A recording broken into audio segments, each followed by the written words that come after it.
لا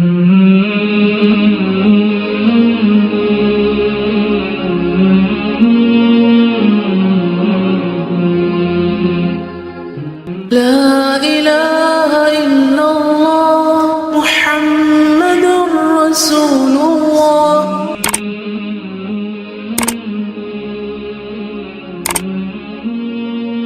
نحمده ونصلي على رسوله الكريم اما بعد فاعوذ بالله من الشيطان الرجيم بسم الله الرحمن الرحيم رب اشرح لي صدري ويسر لي امري واحلل عقدة من لساني يفقهوا قولي اذا سألك عبادي عني فاني قريب اجيب دعوة الداعي اذا دعان فَلْيَسْتَجِيبُوا لِي وَلْيُؤْمِنُوا بِي لَعَلَّهُمْ يَرْشُدُونَ. اور جب میرے بندے آپ سے میرے بارے میں سوال کریں تو کہہ دیجئے بے شک میں قریب ہوں، میں پکارنے والے کی پکار کا جواب دیتا ہوں.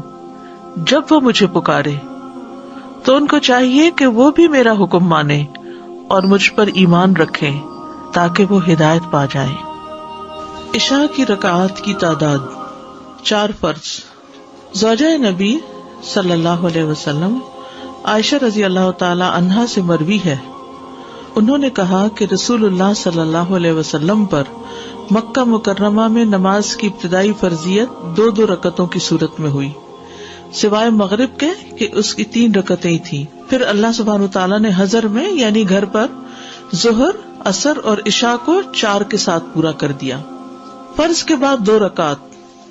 ابن عمر سے روایت ہے، انہوں نے فرمایا کہ میں نے نبی صلی اللہ علیہ وسلم کے ساتھ ظہر سے پہلے 2 رکعتیں، ظہر کے بعد 2 رکعتیں، مغرب کے بعد 2 رکعتیں، عشاء کے بعد 2 رکعتیں اور جمعہ کے بعد 2 رکعتیں پڑھی، جبکہ مغرب اور عشاء کی سنتیں آپ اپنے گھر میں پڑھتے تھے. ٹھیک ہے، ظہر سے پہلے 2 رکعتیں، ظہر کے بعد 2 رکعتیں، مغرب کے بعد 2 رکعتیں، عشاء کے بعد 2 رکعتیں، جمعہ کے بعد 2 رکعتیں، جبکہ مغرب اور عشاء کی سنتیں آپ اپنے گھر میں پڑھتے تھے.